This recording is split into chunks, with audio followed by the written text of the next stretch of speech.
boshlandi. Kutmaydi hech qachon. Mana shu bosim va bosim. Uning asosiy harakati, ikkilik zarbalari tinimsiz.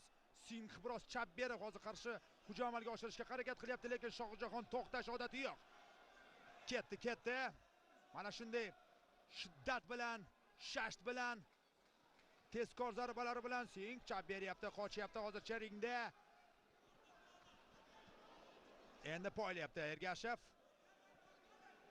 Chag'itdik bor. Chalg'imadi raqibi.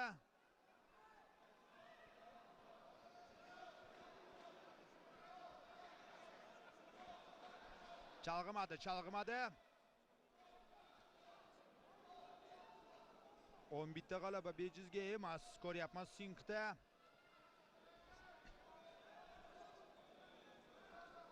Tuta olmayapti.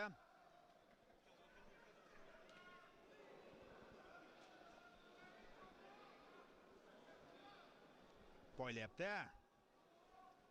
Chap qo'lida masofani qisqartirishga harakat qilyapti. Hindistonlik bokschi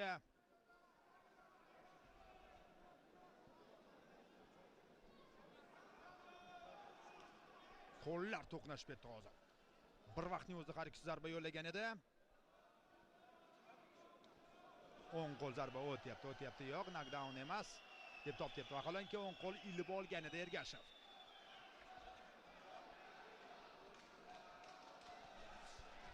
Aksariyat muxlislar tik turgan holda tomosha qilishyapti mana shu jangni.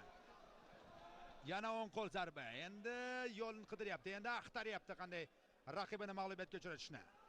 Ergashev o'ng qo'l Singhdan, ammo qo'l jarohatlandi mana shu o'ng qo'l zarbasini yo'llash chog'ida. Knockdown.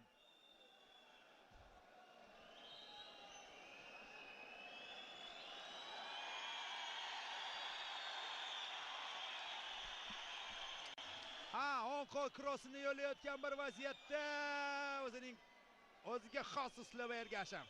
Chap qo'l jigariga zarba yo'llagan ekan. Mana shuni ko'rmay qoldik. Biroz teskari holatda turgan edi. Albatta takror lavha bizga buni namoyish etib beradi, chunki jigar